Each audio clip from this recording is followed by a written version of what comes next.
Beep, beep, beep, beep, beep, beep, Serena. So Serena Williams yesterday, in typical Serena Williams style, authored a first-person essay in Vogue. We're going to talk more about Rovers with Gavin Cooney in a few minutes.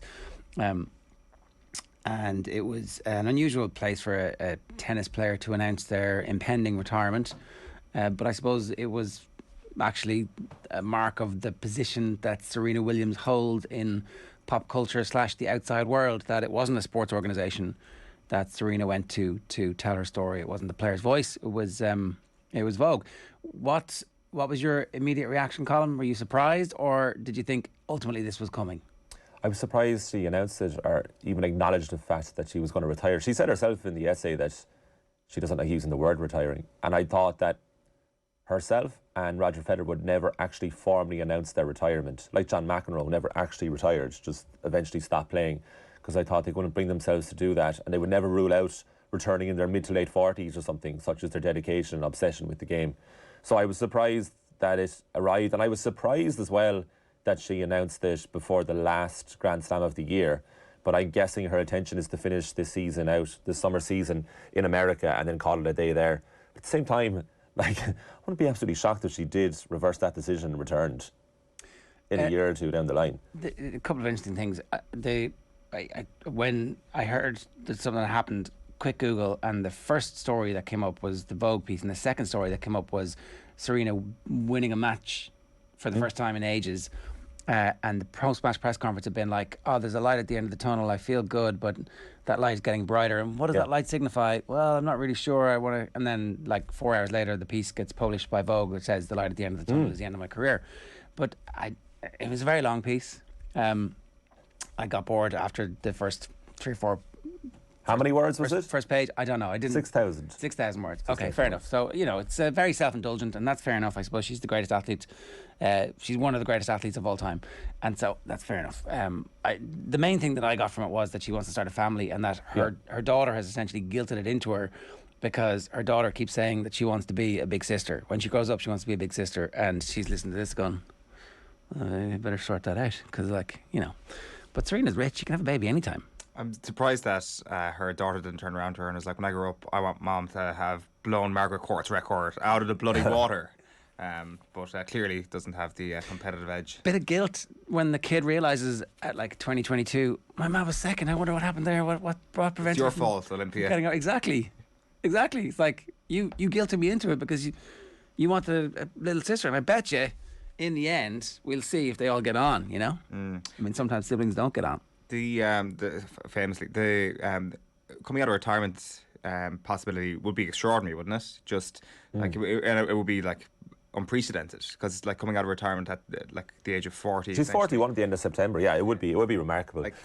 I'm even trying to think of any sort of parallel to that, and it would be unprecedented. Like Jordan finished his comeback at the age of 40. Tom Brady retired and then come back. It's Tom Brady. You know. And speaking of American greats, one at the age of 40. I guess. The lads discussed it last night in the news round. If you were to do an American Mount Rushmore, Serena gets on it +3. Does Serena get on it? Serena, Tiger, Jordan, Brady. You can name another 4, and then another 4. It's the thing. It's America's too big. Like Jesse Owens, really. Yeah, well, you know. But like Jesse Owens versus Hitler. The thing about it's a bit more important than the number of championship rings you have. Is that what you're saying? Yeah, a little bit. You know, the thing about Serena is that trying to justify her career in statistics is like she reached world number 1. Ali. Oh, I forgot about him. Actually, he'd make she reached world number 1, but that's not even that's barely. You can barely even mention that in her career. Usually that's the pinnacle of someone's career, is when they got to world number 1. But that's kind of besides the point for her. Like 23 Grand Slam titles and 73 singles titles in total, 14 Grand Slam doubles. She never lost a Grand Slam double final, 4 Olympic gold medals, 319 weeks at world number 1. But it's way down the list. Highest earning female athlete ever. She won, like, I think it was a number of Grand Slam titles after the age of 30. What was the number again? 10. She won 10 Grand Slam titles at the age of 30. That's remarkable. Like, she was written off after the age of 30. Yeah, right. She was written off a number of times throughout her career in terms of, she's lost a bit of her focus on the sport, and because she's transcending the sport. I mean, she is first name territory, and as soon as people accused her of that, she'd come back with the bang. I think it was 2007 Australian Open.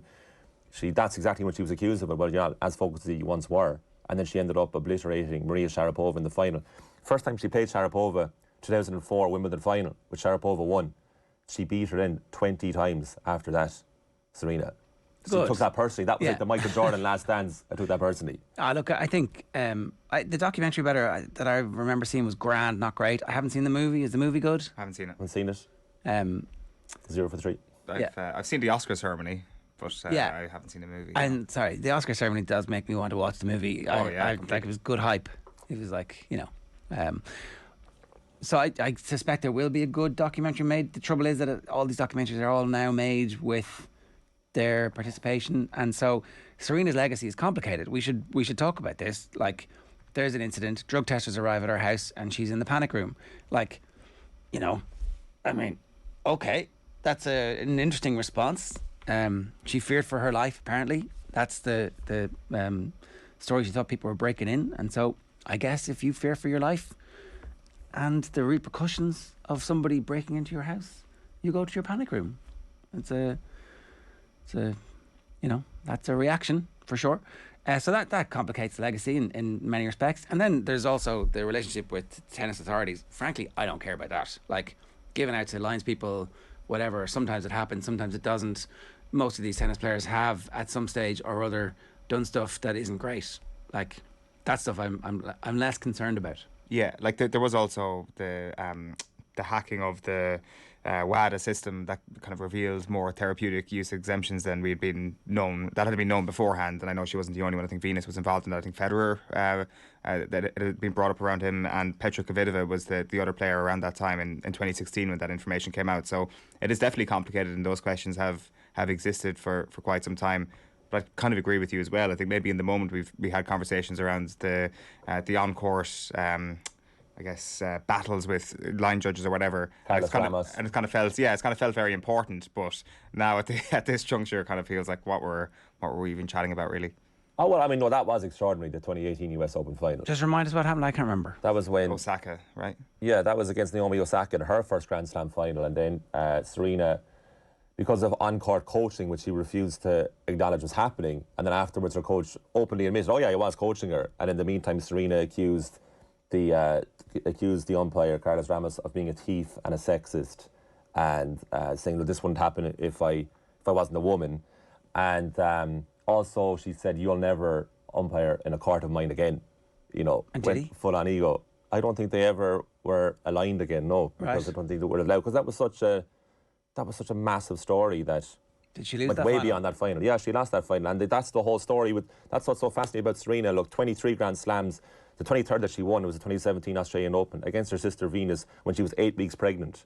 That's absolutely remarkable.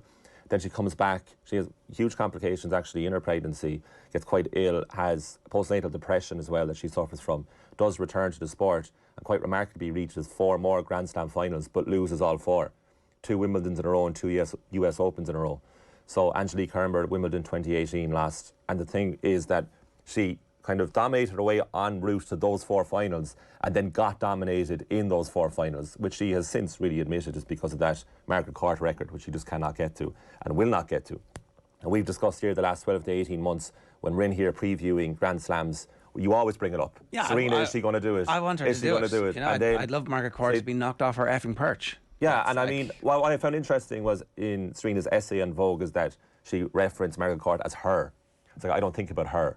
Now, you know, I'm sure she would have put the time aside to mention her by her full name and give her the credit she deserved if she thought highly of Court, and I don't think she does, and maybe that was the big motivation for her to surpass. But she also mentioned Steffi Graf's record years ago when she was on about 16 or 17 slams and Graf's was 22, and she immediately said, that's the target I want to hit and surpass. And there was no hesitation there. That's what she wanted to do. She was a goal-setting player, just like Novak Djokovic is. So she feels, well, not alone did I not win the 24th and get by Court, she should have won 30-plus titles, she said, 30-plus Grand Slams.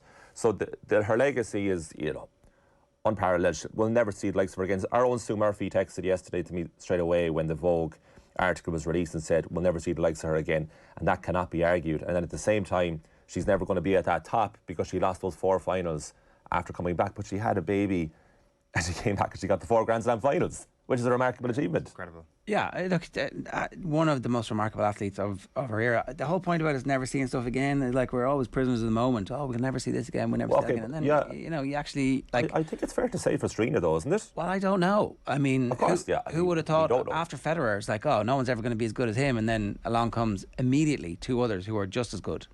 Yeah, I mean, in terms of Serena, it's not just her dominance on court, I guess, it's what she represented off court. I mean, can you imagine, like... You know, the racism that her and Venus had to put up with at the top. I mean, she's a... It was Indian Wells, was it? Yeah, Indian Wells 2001, where she didn't play there until 2015. You know, like, she had to endure so much, like, and then coming from the background, they think, like, came from Compton, which, again, like, is easy to underestimate. Like, they didn't come from a tennis background. Like, they didn't have privilege in their family. And lots of players make it that way, like Diego Schwartzman and Dominic Thiem, two at the top of my head, had a tough background. Like, they had to overcome obstacles to make it in tennis. But most tennis players, you know, it's provided for them. They are set up to make it as tennis players. Yeah, and these two certainly weren't. And also Venus blazed the trail. Like, you know, Venus was the one really who set it up for her. It's true. And definitely early doors, I felt like Venus was going to have the 2001 Venus, if you look at her record, incredible. Yeah. All right, so all in all, you love Serena. I didn't for a long time because, a bit like Federer in the 2000s, she was too dominant. It was no fun. Didn't like her winning all the time, but definitely the last few years, certainly since she's come back from giving birth, you can't help but love her. And then, like, just her sheer desire and unfiltered want to win that 24th is infectious. And I really thought Wimbledon this year, not that she's going to win it, but just to get to that second week would have been amazing. Like Federer did the year before, but then to lose to Harmony Tan in that first round in what was a very close contest, probably one of the matches of the tournament, that was heartbreaking. And then it felt when she lost that match, I don't know if I'll see her again, but I didn't think I'd see the day so soon afterwards that she would actually write an article acknowledging the fact that she's about to retire. It did feel like that was the end. I have to say, watching that match, it was like she just couldn't do it anymore. She was like right there. She had the winning of that match and a relatively straightforward passage afterwards to, you know, be a contender. Yeah. But she just couldn't get over the line. The last bit of oomph had gone. The fatigue was setting in. She looked spent. But here's another way that she's amazing. 40 years old. That was her first singles match in exactly a year. The previous one was the first round Wimbledon 2021. And she nearly beat a player in Harmony Tan, who was playing her first Wimbledon. But Tan got well into that tournament and was beating other players afterwards who were in their peak. Like, that's how brilliant Serena is. And also with Serena too, in just terms of her game, she's associated with raw power, but she actually had brilliant finesse. And she used to get into the heads of players, and she'd actually just mentally beat a player. And she had an amazing serve as well. That was her big thing. Her consistency and her variety in serving. Like, it's probably something that's overlooked about Serena is that we're very stats heavy talking about Serena because you can't avoid all these amazing numbers associated with her career. And nobody ever had the upper hand in her too. Her great rivals like Martina Hingis, Jennifer Capriati, Justine Henin-Ardenne, they all have losing records against Serena. Nobody surpassed her. Venus Williams has a losing record against her. But it's actually her game itself is worth analysing. And that's probably another piece for another day, is actually what made her so great. If you take away Serena the brand and the transcendental figure, what actually made her a brilliant tennis player. And that itself is, I think, a real source of interest. And hopefully we'll get to appreciate that more when she retires and we get to look back on her career. All right, that's Colm's thoughts on Serena this morning. We'd love to hear yours. The hashtag is OTB AM. You can tweet us at @OffTheBallAM. 7:45 this morning here. We're brought to you live each morning by Gillette Labs for an effortless finish to your day.